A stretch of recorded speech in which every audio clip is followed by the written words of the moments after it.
पूर्णमादाः पूर्णमिदं पूर्णात् पूर्णमुदच्यते पूर्णस्य पूर्णमादाय पूर्णमेवावशिष्यते। ओम शांति शांति शांति। नामापिते च मधुरं मधुरं स्वरूपं कर्मापिते च मधुरं मधुरा स्मृतिश्च। बुद्धिं प्रबोधय प्रभो मधुबोधशक्तिं विद्यां प्रयच्छ परमां परिभावयामि। नारायणाखिल गुरो भगवन् नमस्ते। नारायणाखिल गुरो भगवन् नमस्ते। नारायणाखिल गुरो भगवन् नमस्ते। उत्क्रमिष्यत एवं भावादित्यौडुलोमिः। आस्मरथ्य मान भाव जो भेदाभेद के पक्षधर हैं, इस संदर्भ में उनके मत का ख्यापन किया गया। अब उनसे विलक्षण भाव को व्यक्त करने वाले औडुलोमी मान भाव का भाव सूत्रकार महाभाग व्यक्त करते हैं। उत्क्रमिष्यता एवं भावात् इति औडुलोमी। नवारे सर्वस्य कामाय सर्वं प्रियं भवति आत्मनस्तु कामाय सर्वं प्रियं भवति। यहाँ जो आत्म तत्व का वर्णन किया गया है वो तो ठीक है। इससे पहले जो भोक्ता का वर्णन किया गया, सर्वं प्रियं भवति, भविष्यत गति से जीव आत्मा होने में समर्थ है। वर्तमान में तो शाश्वत भेद ही सिद्ध है। यह औडुलोमी का वचन है। उत्क्रमिष्यतया एवं भावात्। उत्क्रमण दशा में ज्ञानोत्तर जब जीव का उत्क्रमण होता है, देहेंद्रीय प्राणांतःकरण से सर्वथा उसका विप्रलम्ब वियोग होता है, तब जाकर जीव आत्ममात्र ब्रह्मस्वरूप या परमात्म रूप होकर अवशिष्ट रहता है। इस संदर्भ में नदी का दृष्टांत वो देते हैं। श्रुति ने कहा गंगा इत्यादि जो दिव्य नदियां हैं वे समुद्र में जाकर विलीन होती हैं। तो नदी समुद्र नहीं, समुद्र नदी नहीं, लेकिन भविष्यत गति से या गंगा क्या है समुद्र है कोई कह दे, या यमुना क्या है गंगा है, या गंगा क्या है समुद्र है। तो भविष्यत गति से यमुना की गंगा रूपता गंगा की समुद्र रूपता के तुल्य मानना चाहिए। भविष्यत गति से जीव ब्रह्म है, नहीं तो जीव जीव ही है, ब्रह्म ब्रह्म ही है। भेदा भेद नहीं। जीव और परमात्मा का शाश्वत भेद है, अब तक अनादिकाल से सिद्ध है। लेकिन भविष्यत गति से जीव परमात्मा भाव को प्राप्त हो सकता है, ठीक उसी प्रकार जिस प्रकार नदी समुद्र भाव को प्राप्त होती है। उत्क्रमण की दशा में, अब उत्क्रमण की दशा में इसका दो अर्थ हो सकता है। ज्ञानोत्तर देह त्याग के बाद जो उत्क्रमण होता है, महाप्रलय में तो जितने जीव हैं वे सब के सब उत्क्रमण को प्राप्त होते ही हैं। अपनी अपनी उपाधि से विहीन होकर ब्रह्म भावापन्न होकर ही 31 नील 10 खरब 40 अरब वर्षों तक शेष रहते हैं। लेकिन यहाँ महाप्रलय के पूर्व जीवन काल में जिनको उस ब्रह्म रूपता का बोध हो जाता है, वे फिर क्या करते हैं, जब देह त्याग करते हैं या देह का जब पात होता है उनका, तो देह के पात के साथ साथ इंद्रिय, अंतःकरण, प्राण से भी वे विमुक्त हो जाते हैं। इनका इतना शोधन हो जाता है कि जीव फिर आत्मा या ब्रह्म या परमात्मा होकर ही शेष रहता है, यह अभिप्राय है।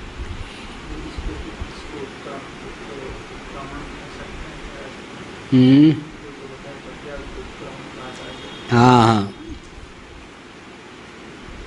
उत्क्रामंतम सितम वापि भुंजानम वा गुणान्वितम विमूढ़ा न पश्यन्ति पश्यन्ति ज्ञान चक्षुषा।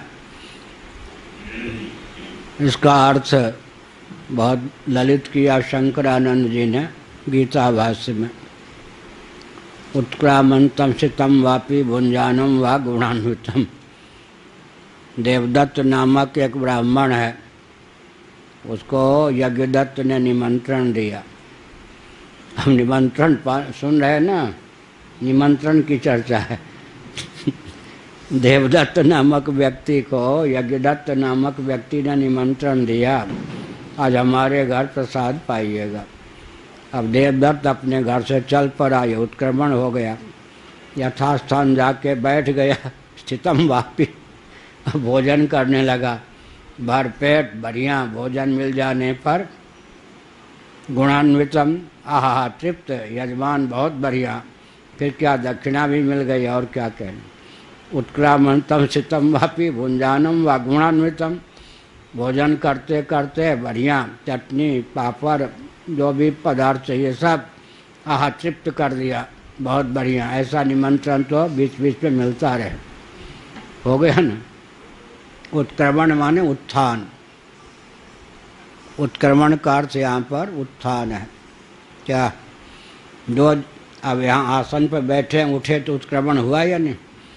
बीज से अंकुर की प्राप्ति उसका उत्क्रमण हो गया, अब बीज से बीजांतर की प्राप्ति उसका पुनर्भव हो गया। एक उत्क्रमण होता है देहत्याग से, एक उत्क्रमण होता है ज्ञान से। क्या जिसमें समासक्त हैं उससे आए असंग हो गए तो उत्क्रमण हो गया या नहीं? हो गया। एक है कि जिन कर्मों के फलस्वरूप यह शरीर मिला था उन कर्मों का भोग चख लिया, प्राप्त कर लिया, ठीक है। अब देहपात का समय हुआ तब उत्क्रमण होता है, और एक उत्क्रमण ज्ञान से ही हो जाता है जीवन काल में। उत्क्रमण माने उत्थान। क्या उत्थान का अर्थ है असंगता का भान, यह हुआ लाक्षणिक। पेज पृष्ठ 513। यहाँ पर कार्य है, विकार है। जीव जो है परमात्मा का कार्य है, विकार है। जैसे अग्नि के विकार या कार्य, चिंगारियाँ विस्फुलिंग है, ऐसे। एक है उपाधि को लेकर, एक है कार्य को लेकर। एक में भेद है उपाधि को लेकर, एक कार्य को लेकर। कार्य और कारण में भेद होता है, लेकिन भविष्यत गति से यहाँ पर अभेद है। इसमें उदाहरण देंगे, पृथ्वी के जो परमाणु होते हैं वो कृष्ण श्याम वर्ण के होते हैं। परिपाक, पाक की परिपक्वता से अंत में क्या होता है, उनका श्याम वर्ण समाप्त हो जाता है। इसी प्रकार देखा है मक्का, मक्का मक्का देखा है, उसमें जो वेस्टर्न के रूप में कुछ सामग्री होती है ना, वो दाने को परिपक्व करने में उनका उपयोग होता है। बाद में जब मक्का अपने आप परिपुष्ट हो जाए, जितना पोषण लेना चाहिए था ले ले, अब कोई ना भी उन वेस्टर्न को हटावे तो अभी वो आ जाते। इक्विलिप्टिस देखा है, सफ़ेदा नीलगिरी, उसमें जो त्वक शरीर भावापन्न होकर रहती हैं, त्वक रहते हैं, वो अपने आप समय आने पर सर्प के केचुल तो बिल्कुल देह भावापन्नता भी है और देह से भविष्यत गति से भिन्नता भी। सर्प का शरीर हो के जो केचुल वही बाद में केचुल हट जाए, सर्प शरीर केचुल को छोड़ दे, केचुल यूँ है, सर्प निकल गया। ऐसा है, जो अभेद को प्राप्त हैं वो कभी भेद को प्राप्त हो जाते हैं। ऐसे ही कभी जिनसे हम घुले मिले हैं उनसे हम अतीत भी हो जाते हैं। जैसे मक्के के जो दाने हैं वो वेष्टन के कारण ही तो धीरे धीरे पुष्ट होते हैं। परिपुष्ट हो जाने पर क्या होता है, उनकी आवश्यकता अब नहीं रहती तो लोग अपने हाथ से उठा देते हैं, पवन हटा दे स्वाभाविक से हट जाते, तो कोई अंतर नहीं पड़ता।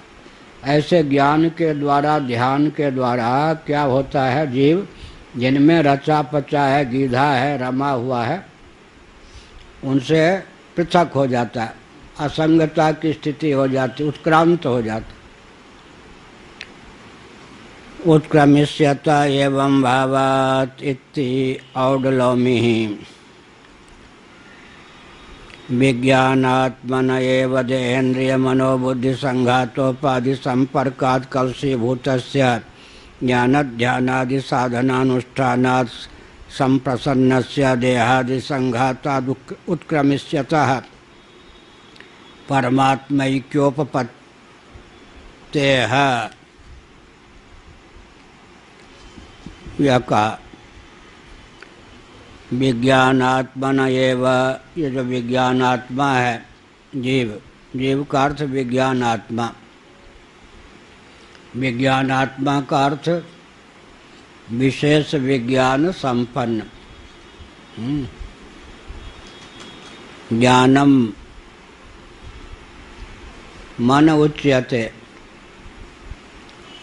बुद्धि में तादात्म्यापत्ति को लेकर, अंतःकरण में तादात्म्यापत्ति को लेकर, फिर अंतःकरण की तादात्म्यापत्ति ज्ञानेंद्रियों में हो जाती है, फिर ज्ञानेंद्रियों से घटपटादि निष्ठ शब्दादि विषयों का ग्रहण होता है, तो विशेष ज्ञान संपन्न हो जाता है जीव, उसी का नाम विज्ञानात्मा है। अंतःकरण में तादात्म्यापन्न जो चिद्धातु है उसका नाम विज्ञानात्मा है। विशेष विज्ञान संपन्न हो गए, ज्ञान विशेष विज्ञान संपन्न हो गए तो विज्ञान हो, विज्ञानात्मा। विज्ञान माने अंतःकरण, उसमें तादात्म्यापत्ति संपन्न विज्ञानात्मा। ही माने जो अभी जीव भाव को प्राप्त है वही। देहेन्द्रिय मनोबुद्धि संघातोपाधि संपर्कात्, देह उससे प्रत्यक इंद्रिय, उससे प्रत्यक मन, उससे प्रत्यक बुद्धि, संघात झुरमुट, इन सब की एकीभूत स्थिति, वही जिस यह संघात जिसमें की उपाधि है, ऐसा उस उपाधि से जिसका संपर्क है, उस संपर्क के कारण जो कालुष्य को प्राप्त है, ऐसा।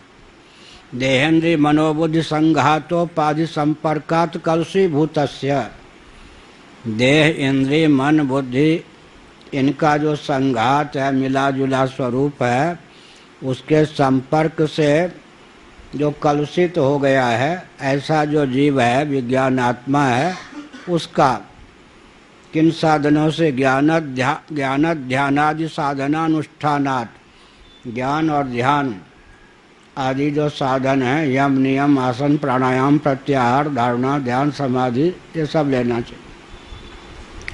श्रवण मनन निधिध्यासन, निधिध्यासन से ध्यान हो गया, ज्ञान से श्रवण मनन हो गया। क्या होता, संप्रसन्नस्य, संप्रसन्न हो गया। संप्रसन्न कौन हुआ पहले, देहादि संघातात्, देहादि संघात में वो क्षमता आ गई, दिव्यता आ जाती है इनसे कि वो जीव से क्या हुआ, जैसे हो गया ना, ये जो मक्का के दाने होते हैं उनका जो वेष्टन निसर्ग सिद्ध होता है, वो क्या करता है, दाने को पका करके अपने को उससे पृथक कर लेता है। इसी प्रकार से साधन के द्वारा संस्कार, देहेन्द्रिय प्राणांतःकरण ज्ञान ध्यान के द्वारा इतना संस्कृत हो जाते हैं, उसके प्रभाव से जीव भी सुसंस्कृत हो जाता है। जीव इनसे पिंड छुड़ाने में, और ये जीव को अपने से पिंड छुड़ाने में हेतु बन जाते। क्या ये भी है? जीव इनसे पिंड छुड़ाने में समर्थ हो जाता। जो रचा पचा था इनसे विविक्त असंगता का बल और वेग उसमें प्राप्त हो जाता। ये जीव में वेग और बल का आधान कर देते हैं कि तुम मुझसे अतीत असंग होकर भी रह सको। ऐसे पतिदेव संन्यास ले लीजिए, ये हुआ। अब तो मैं संन्यास लेना चाहता हूँ। पति ने भावना की ना मैत्री के सम्मुख, मैं तो सन्यासी होना चाहता हूँ। अहो भाग्य कि मेरे पतिदेव सन्यासी हो रहे हैं, मुझको ज्ञान दे जाइए। वो हुआ ना। पत्नी ने कहा ठीक है, समर्थन है। पति ने कहा कुपरामता है। दोनों एक दूसरे के समर्थक हो गए, पूरक हो गए। ये गृहस्थाश्रम से उपरत होना चाहते और कोई पत्नी प्रतिबंध नहीं डालती। इसी प्रकार से ये जो देहेंद्रीय प्राणांतकरण रूप उपाधि हैं, ये क्या करते हैं? अपने से विविक्त होने में बल वेग पैदा कर देते हैं। किसके बल पर? ज्ञान और ध्यान आदि के बल पर। अजीव इतना बलवान हो जाता है ज्ञान और ध्यान से, इनसे आसक्त अनासक्त होने में समर्थ हो जाता है, उपराम होने में समर्थ हो जाता है। क्या प्रमाण कहाँ है? यही पंक्तियाँ प्रमाण है, यही पंक्तियाँ। क्या भाव निकालने की क्षमता होनी चाहिए। प्रमाण तो यही सब है। मैं कोई बाहर से थोड़े कह रहा हूँ, इन पंक्तियों से कह रहा हूँ ना। क्या संन्यास का ही प्रकरण चल रहा है या नहीं? याज्ञवल्क्य जी, पत्नी ने रोड़ा डाला नहीं ना? पत्नी ने रोड़ा तो नहीं डाला संन्यास में ना। दोनों थी, कात्यायनी और मैत्रेयी। हो गया। और ये उपराम होना, पत्नी ने ये कहा घर में क्या परिवैसा नहीं, स्वयं उपराम होना चाहते थे। तो पत्नी ने कहा हो भाग्य, संन्यास की ओर आप जा रहे हैं, इससे बढ़िया क्या बात है। एक पत्नी ने कहा जिस ज्ञान के बल पर आप गृहस्थाश्रम का त्याग करें वो ज्ञान मुझे भी दे जाइए। हुआ ना? ये दृष्टांत हुआ या नहीं? ये तो ऐसी ही दृष्टांत हुआ। दार्ष्टान्तिक में यही है। क्या? अब सुनो आप, आम जब परिपक्व हो जाता है बिना आंधी आदि के भी या बिना रोग के, रोग हो तो सूख करके गिर जाए, तब जो है वो जिससे जन्म हुआ डाली से संलग्न था, उसको छोड़ने का बल उसको प्राप्त हो जाता है या नहीं? अब वो रस देना बंद कर देता है। कौन? जितना रस देना चाहिए था और परिपाक के लिए उतना दे दिया, अब उसमें रस लेने की क्षमता नहीं होती, उसमें देने की क्षमता नहीं रह जाती। तब जाकर वो परिपक्व आम अपने गुदगम स्थान से च्युत हो जाता है या नहीं? दोनों में है ना। उसमें रस सप्लाई करने की, रस को वहाँ तक पहुँचाने की क्षमता नहीं रह जाती, क्योंकि प्रयोजन सिद्ध हो गया। अब उसमें डाली के माध्यम से, वो मंजरी का जो अंश होता है उसके माध्यम से रस प्राप्त करने की आवश्यकता नहीं रह जाती। तो दोनों पूरक हो गए नहीं। ये इससे हटने की क्षमता प्राप्त कर लेता है, वो उसको अपने से असंग करने की क्षमता का आधान उसमें कर देता। दोनों आधान किसने किया? मतलब जितना रस उसको देना चाहिए था, जिससे उसकी परिपक्वता होती, तो दोनों का योग है या नहीं? प्रमाण तो यही है, पंक्तियां ही प्रमाण है। विचित्र बात है ना, साधन के द्वारा क्या होता है। देखो ये तुलसीदास जी की पत्नी थी। तुलसीदास जी ने क्या कहा कि पत्नी रत्ना,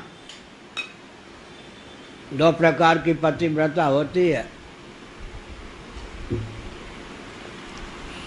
एक पतिव्रता, उसका नाम मैंने रखा रत्नावृत्ति। दूसरी पतिव्रता है, एक पतिव्रता होती है हाव भाव सेवा आदि के द्वारा अपने पतिदेव को इतर स्त्रियों से विरक्त बनाकर अपने में अनुरक्त रखती है। उसकी भावना यह नहीं होती कि मेरे पति मुझसे भी विरक्त हो जाएं। एक थी रत्ना, तुलसीदास जी की पत्नी। उसने सेवा के द्वारा, अनुगत्य के द्वारा पति की के काया की छाया बनकर पति की सेवा की पतिव्रता 1 नंबर की। बाद में कहा मुझ में जितनी रहती है कदाचित पतिदेव राम जी में उतनी हो जाती तो। अब प्रमाण कह रहे थे ना।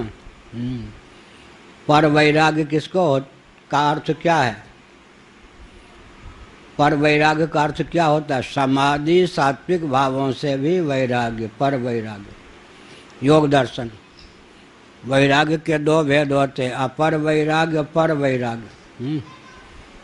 तत्र सत्वम निर्मलत्वात् प्रकाशक मनामयम सुख संज्ञेन वधनाति ज्ञान संज्ञेन चानघ, गीता का 14वां अध्याय। अब योग दर्शन के अनुसार पर वैराग्य शांति दांति आदि से भी उपरामता। और 11 स्कंद भागवत मलिन सत्व क्या करता है? अपने में समासक्त रहता है। विशुद्ध सत्व क्या करता है? अपने से भी विरक्त कर देता है। क्या प्रमाण हो गया? कहाँ? अनपेक्ष उदासीनवत, सात्विक परिणाम से भी उदासीनवत हो जाता है। तो विशुद्ध सत्व भगवान की उपाधि प्रमाण ले लीजिए ना। हमारे पास मलिन सत्व की गुण की उपाधि हो तो मलिन सत्व गुण बांध देगा, अपने से विरक्त नहीं होने देगा। लेकिन भगवान की उपाधि कौन है? विशुद्ध सत्व। तो भगवान उससे उपरत रहते हैं। अब भगवान को वो अपने में समासक्त नहीं होने देता। दोनों में क्षमता है या नहीं? विशुद्ध सत्व प्रमाण हो गया। भगवान अपने उपाधि से असंग रहते हैं। हजारों व्यक्ति हैं, पत्नी पतिव्रता है, वो भी पत्नी के प्रति ही मतलब कलुषित विचार के नहीं है, कहीं अन्यत्र उनकी प्रीति नहीं है।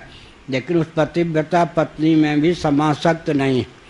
पत्नी भी यही चाहती है कि पतिदेव अपना उद्धार करें, मेरे ही चंगुल में फंसे न रहे।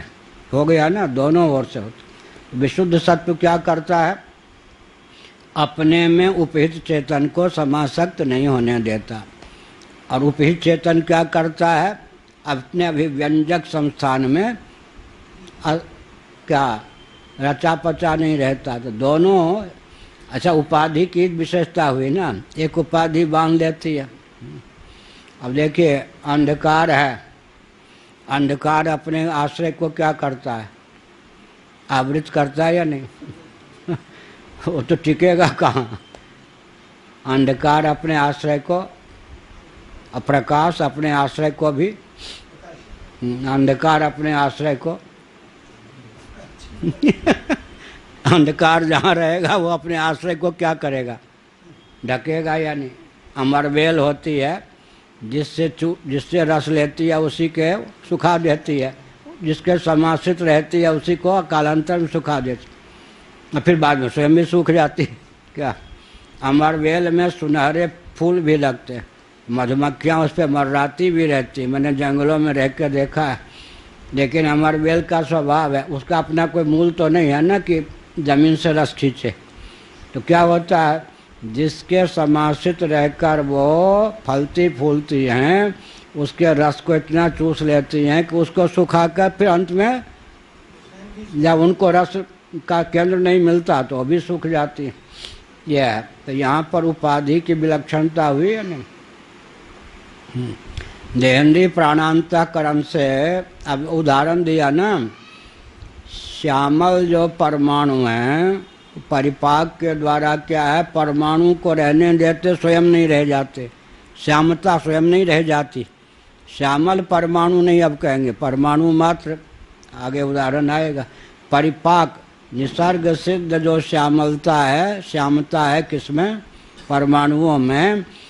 पाक विशेष के द्वारा क्या होता है? श्यामता समाप्त हो जाती। श्यामता समाप्त हो जाती है, परमाणु रह जाते हैं। अब श्याम परमाणु नहीं कह सकते उनको। हुआ या नहीं? ऐसे ही जो उपाधियां हैं वो जीव के बंधन में हेतु हैं और बंधन में नहीं भी हेतु। सीधी बात है। एक दिन कहा था ना, अभिव्यंजक ही आच्छादक बनता है या नहीं? विशेषण जो है अभिव्यंजक भी या निबंधक दोनों है या नहीं? विशेषण किसको कहेंगे?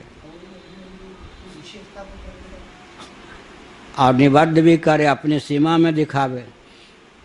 अंतःकरण अब और जो और गंभीर बोले फिर, अंतःकरण को किसी ने उपाधि बना लिया, किसी ने विशेषण बना दिया,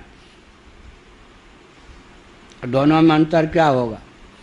अंतःकरण को जिसने विशेषण बना के रखा वो बद्ध हो जाएगा, बद्ध है जब तक विशेषण बना के रखा। उपाधि बना दिया तो नील कमल कहने पर जो नील विशेषण है, विशेष्य में उसका प्रवेश है या नहीं है? नील। और घटाकाश कहने पर प्रवेश नहीं है, आकाश में प्रवेश, केवल अवच्छेद उपाधि बन गए ना। और नील कमल तो अपने, हाँ, जिसका वो अवेच्छादक है उस विराजे ब्रह्मचारी इतने आइए पंजाबी ट्यून है, पंजाबियों के बीच में हम पढ़े तो पंजाबी भाषा, हाँ बैठ, स्वाभाविक निकल जाती। तो क्या कहा? नील उत्पल हुआ, नील कमल हुआ, तो विशेषण ने क्या किया? जिसको विशिष्ट बनाया, अपने विशेष को विशिष्ट बनाना विशेषण का स्वभाव होगा या नहीं? क्या विशेष को विशिष्ट बना देना विशेषण का स्वभाव होगा या नहीं? तो विशेषण किया, प्रवेश हो गया ना विशेष में, नील कमल। कमल नीलिमा को छोड़ना चाहे तो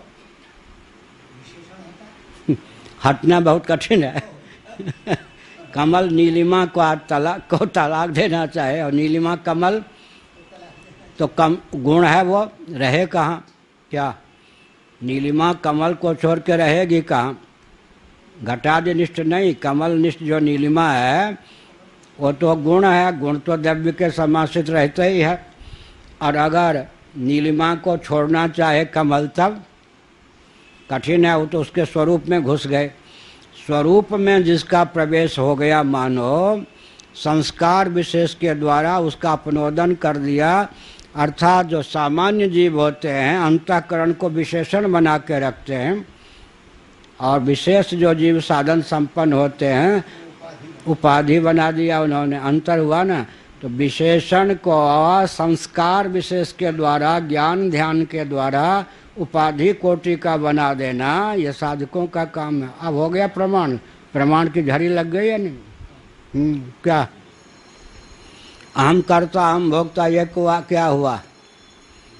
अहंकार विमूढ़ात्मा कर्ता हमिति मन्यते, यह क्या हुआ? अंतःकरण विशेषण बन गया या नहीं? क्या है? अंतःकरण विशेषण बन गया। अहंकार विमूढ़ात्मा कर्ता हमिति मन्यते। और जब यह समझ लिया, क्या समझ लिया? महाभूतान्य अहंकारो बुद्धिरव्यक्त में बचा इंद्रियाणि दशैकंच पंचचेन्द्रिय गोचरा इच्छा द्वेष सुखम दुखम संघात चेतना धृति एतत् क्षेत्रम, और मैं क्षेत्रज्ञ हूँ। क्या तब क्या हुआ? विशेषण क्या रह गया? विशेषण होके नहीं रहा, उपाधि होके। तो संस्कार के द्वारा क्या होता है? संस्कार के द्वारा, अच्छा, संस्कार का दो काम होता है, अपनोदन और प्रवेश। अनुगति और अपनोदन दोनों संस्कार से होते हैं, पृथक पृथक। क्या? अनुप्रवेश, प्रवेश, अनुप्रवेश और अपनोदन, अनुगति। अपनोदन भी संस्कार से होता है कहीं, अनुगति भी। जैसे अब आम की गुठली को हींग की चाशनी में अमुक ढंग से पागते हैं, उस आम से जो वृक्ष पैदा होता है, फिर अंत में आम का फल लगता है, उसमें हींग के गुण और स्वाद दोनों का सन्निवेश हो जाता है। क्या? हिंगहा आम बोलते, हमारे बाग में पहले बचपन में था। कर्पूरिया आम, कर्पूर की भावना देते हैं आम की गुठली को, तब कालांतर में उससे वृक्ष होगा, अंत में मन फल निकलेगा, उसमें कर्पूर का स्वाद भी होगा, गंध भी। ये क्या हो गया? संस्कार से क्या हो गया? अनुगति हो गई। और संस्कार से पृथक तो भी होता है, पृथककरण भी है, अनुगति भी है। क्या? संस्कार, परमाणुओं का संस्कार किया गया किससे? पाक विशेष से। हाँ, पाठ चलता है बाल गोपाल तो क्या हुआ? परमाणुओं का पाक विशेष से क्या हुआ? संस्कार हुआ। संस्कार होने पर क्या हुआ? श्यामता का विलोप हो गया, विनिर्गत हो गई श्यामता। अनुगति भी होती है और विलोप भी होता, हाँ, अपहरण भी होता है, अनुगति भी होती है। संस्कार कैसा चाहिए? संस्कार दोनों प्रकार के होते, जो नहीं है वो आ गया और जो है वो हट गया, दोनों प्रकार का संस्कार होता है। क्या? हाँ, गंजा बोलते क्या? गंजे के सर पे बाल लग गए, अब क्या हुआ? गंजे के सर पे बाल लग गए और बाल वाले के सर गंजा हो गए। क्या? दोनों ही संस्कार है। हाँ, हाँ, एक ने व्यंग किया उनके साथी ने मोदी जी के लिए, पहले इनके सब बाल उड़ गए थे, अब देखो कैसे बाल बना लिया अपना, बड़े चमत्कारी हैं। प्रधानमंत्री जब नहीं हुए थे तब आलोचना करते थे उनके साथी लोग। क्या ऐसा हो गया? गंजे के सिर पे संस्कार विशेष से, संस्कार विशेष, अब उसी पे बोलेंगे तो ये सब रह जाएगा। वो होता है ना एरंड, कास्ट्राइल जिसे बनते, उसके बीज हुआ, उससे छिलका हटा लीजिए, बीज रह जाए, उसको पीस के यहाँ रोज मालिश कीजिए तो क्या होगा? बाल आ जाएंगे। बाल आ जाएंगे, वो संस्कार विशेष से। और अमुक तेल लगाइए सुंदरता के लिए, उससे क्या होगा? बाल झड़ जाएंगे। फैशन में आजकल यही होता है, वो बाल काले रखने के लिए लोग तेल लगाती हैं, हल्दी तेल लगाते हैं, उससे बाल और वो सफ़ेद हो जाता है। क्या? और सफ़ेद बाल का संस्कार कर दिया तो काला हो गया। ज्योतिषमती आदि का कल्प करने से सफ़ेद बाल जो है स्वाभाविक काले हो जाते, अमुक ढंग से व्यवहार करने से काले बाल सफ़ेद हो जाते हैं। तो संस्कार का द्वारा आरोप भी होता है, अपनोदन भी होता है, अपवाद। संस्कार दोनों में प्रयुक्त है, अपवाद में भी, अपनोदन में अपवाद, आधान में भी। ये हुआ। हाँ, ले वो आप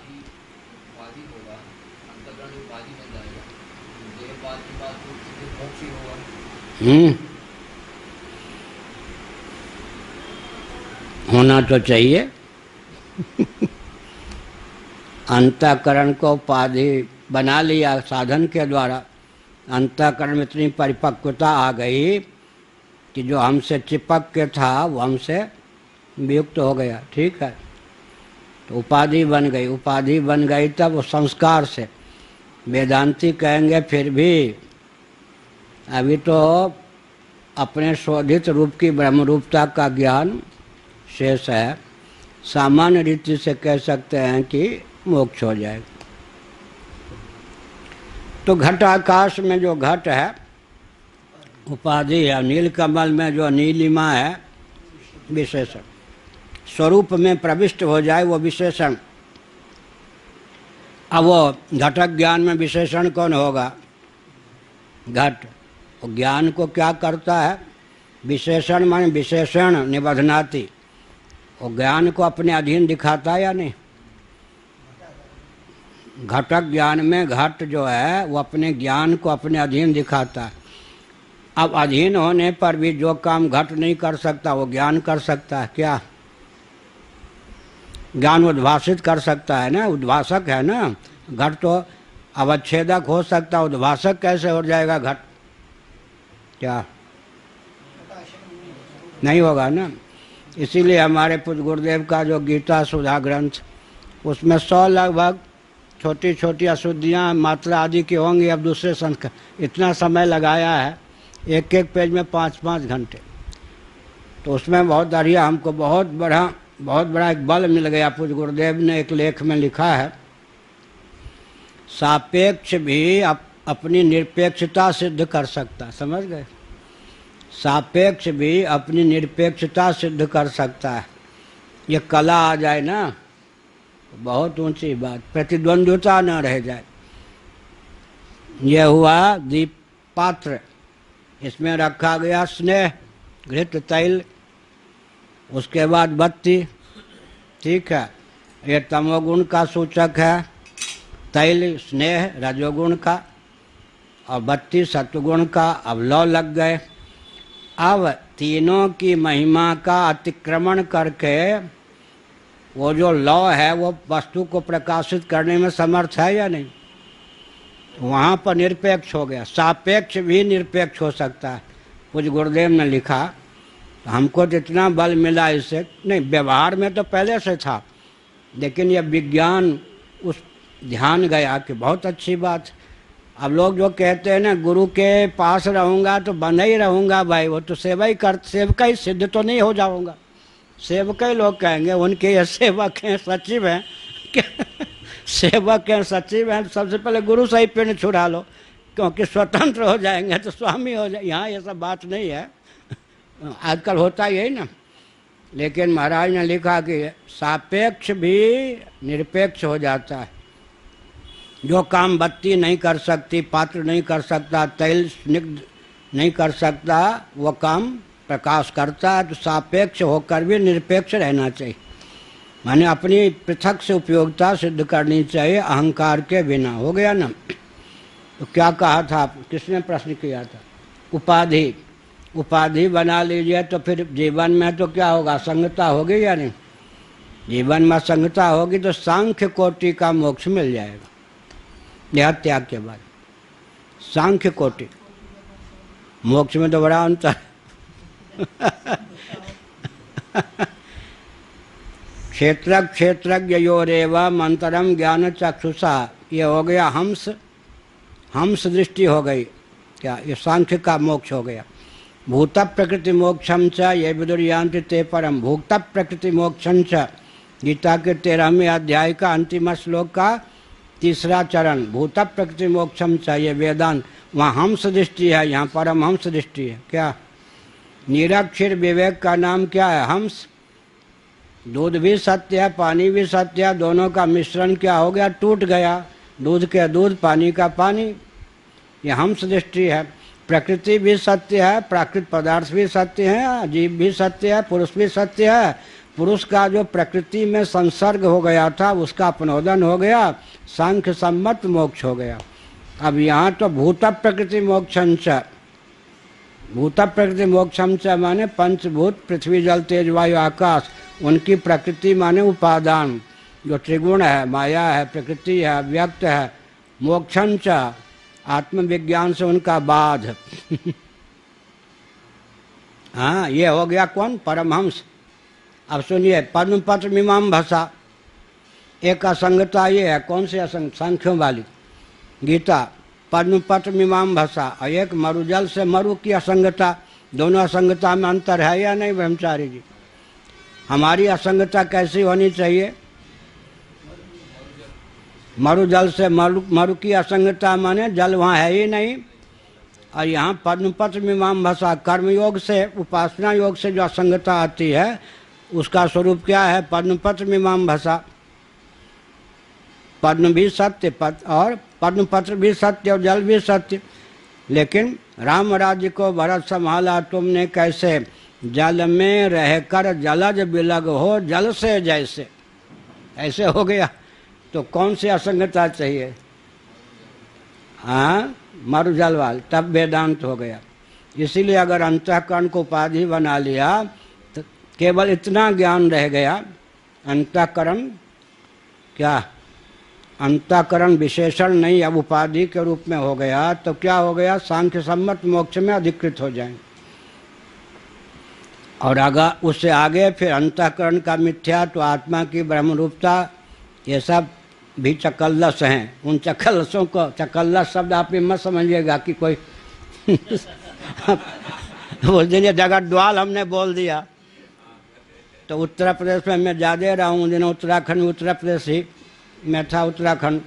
इन्होंने कहा बहुत ऊँच, महाराज तो संस्कृत के शब्द ही बोलते हैं, अब शब्दकोश में मिला ही नहीं जगद्वाल अब चकल्लस ढूंढने जाएंगे चकल्लस ठीक है ना?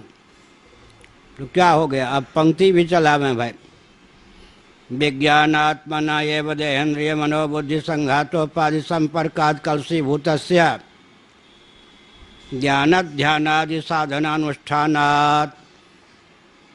फिर क्या होगा? संप्रसन्नस्य देहादि संघातात् उत्क्रमिष्यतः संप्रसन्न हो गया। संप्रसन्न कौन हुआ? विज्ञानात्मा हुआ या उसकी उपाधि?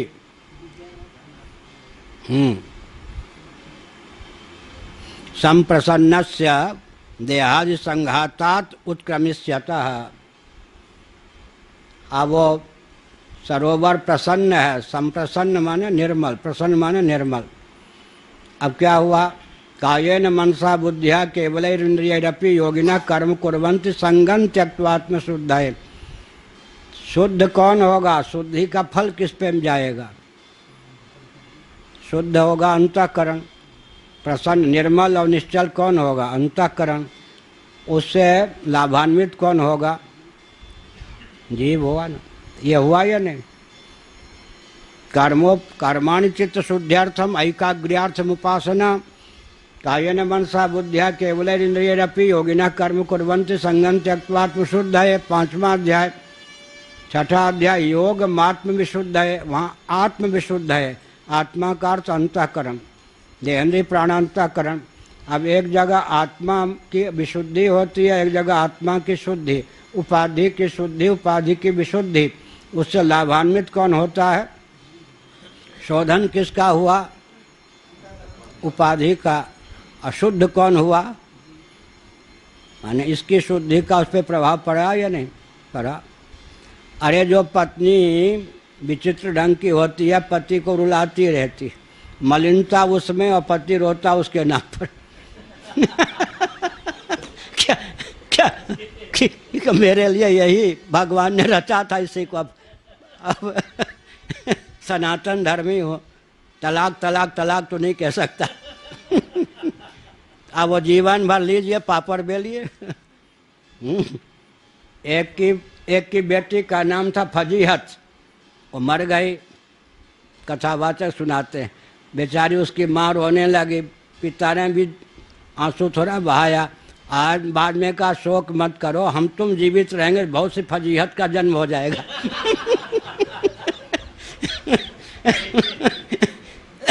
अब हो गया या नहीं? क्या पत्नी का हृदय शुद्ध है तो पत्नी पर उसका पत्नी का हृदय शुद्ध है, विवेक युक्त है, विज्ञान युक्त है, तो पति को भी जहाँ जहाँ पति समासक्त होना चाहेगा, नास्तिकता की ओर जाना चाहेगा, वहाँ वहाँ वर्जन करेगी। लाभान्वित पति भी होते या नहीं? उपाधि से लाभान्वित कौन होगा? अच्छा, तमोगुण है उपाधि, लेकिन उसमें अपना प्रभाव डालेगा या नहीं उपहित पर?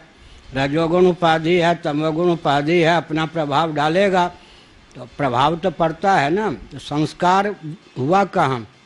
संस्कृत माना गया जीव, संस्कार का आधान कहाँ किया? चिदात्मा में तो आधान नहीं करेंगे ना। संस्कार का विषय क्या होगा? अनात्म पदार्थ। तो संस्कार उसका हुआ, संस्कृत कौन हुआ? संस्कार इसका हुआ, संस्कृत हो गया जीव। ऐसा तो फिर संप्रसन्नस्य माने शुद्ध। हाँ, क्या संस्कार कौन? हाँ हाँ हाँ। आजा है ना शामिल बाजा, संस्कारता शामिल बाजा, और दोनों की पटरी खाएगी तब तो। क्या माने दोनों की पटरी खाएगी तब तो। क्या क्या तिरुपति बालाजी में जाकर पत्नी ने कहा हम दोनों मुंडन करवा लें। उधर के लोग कराते ना, देवियाँ भी करा लेती। हाँ, तो दोनों में राजी। अब क्या हो गया, दोनों ने वहाँ मुंडन करा लिया तिरुपति वाला में जाकर। या पत्नी से अनुमति ली कि घुंघराले बाल तो कट जाएंगे कुछ समय के लिए, चिंता मत करना, फिर उगाएंगे, तुम्हारी अनुमति हो तो तिरुपति बालाजी में मुंडन करा लूँ। पत्नी ने कहा करा लीजिए, ठीक है ना। संस्कार किस में होगा? संस्कार संस्कृत कौन होगा? दोनों ही होंगे ना। अंतःकरण के संस्कृत होने पर जीव, और अंतःकरण के मलिन होने पर दिल में मलिनता आ जाएगी। यह है ना, मलिनता किस में आएगी? तो मैं संस्कृत हो जाऊं इसलिए तुम्हारा संस्कार करूं। जीव कहेगा तुम्हारे ऊपर मेरा संस्कृत होना है, संस्कृत होना है, इसलिए अमुक अमुक कर्म ध्यान और ज्ञान का आलम्बन लेने पर क्या होगा? संस्कार का आधान आश्रय कौन होगा?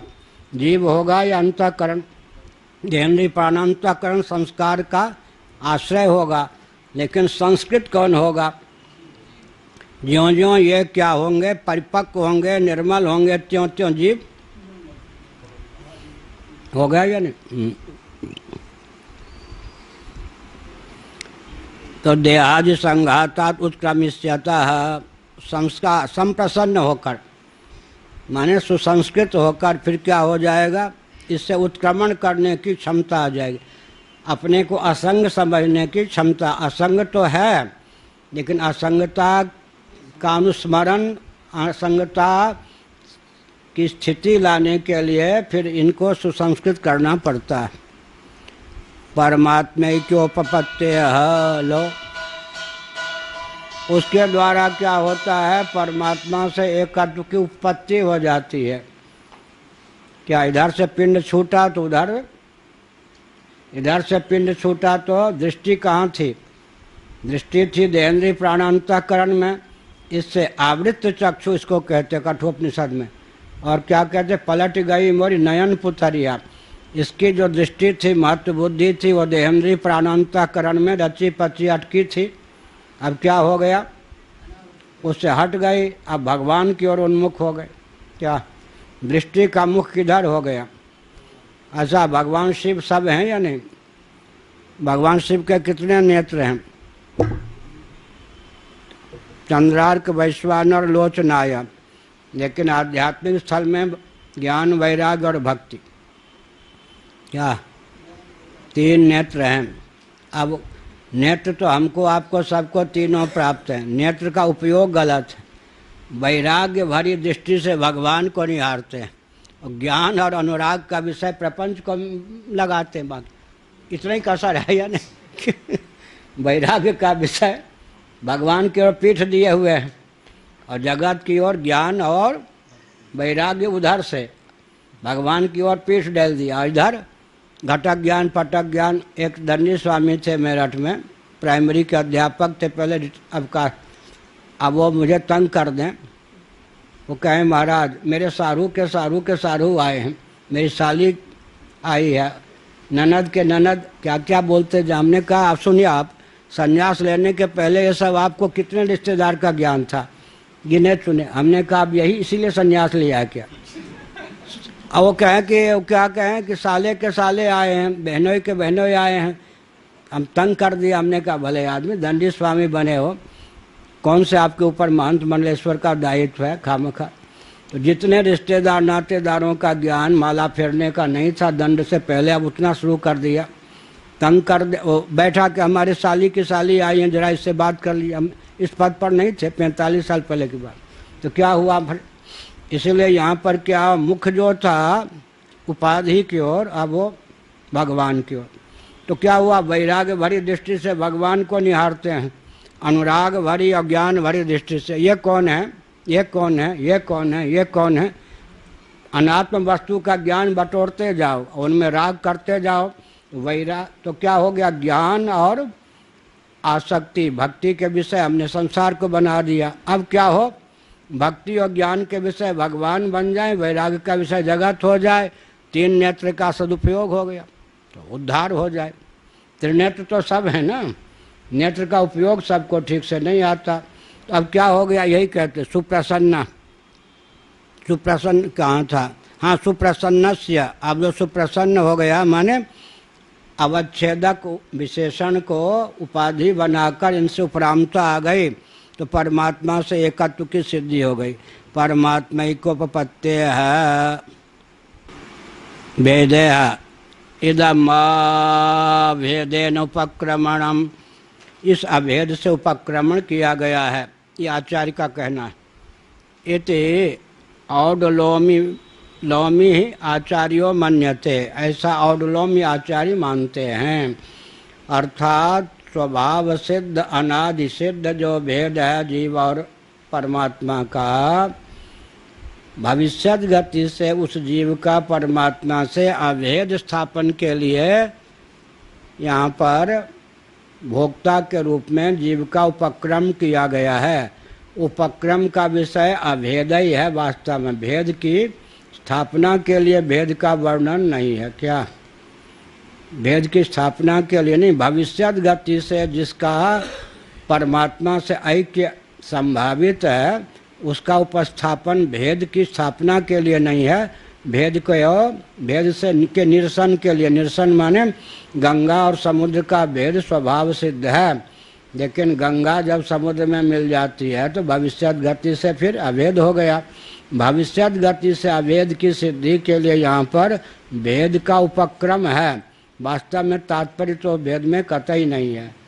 ओम पूर्णमद पूर्णमिदं पूर्णात् पूर्णमुदच्यते पूर्णस्य पूर्णमादाय पूर्णमेवावशिष्यते। ओम शांति शांति शांति। नामापिते च मधुरम मधुरम स्वरूपम कर्मापिते च मधुरम मधुरा स्मृतिश्च। बुद्धिं प्रबोधय प्रभो मधुबोध शक्तिं विद्यां प्रयच्छ परमां परिभावयामि। नारायणाखिल गुरो भगवन् नमस्ते नारायणाखिल गुरो भगवन् नमस्ते नारायणाखिल गुरो भगवन् नमस्ते।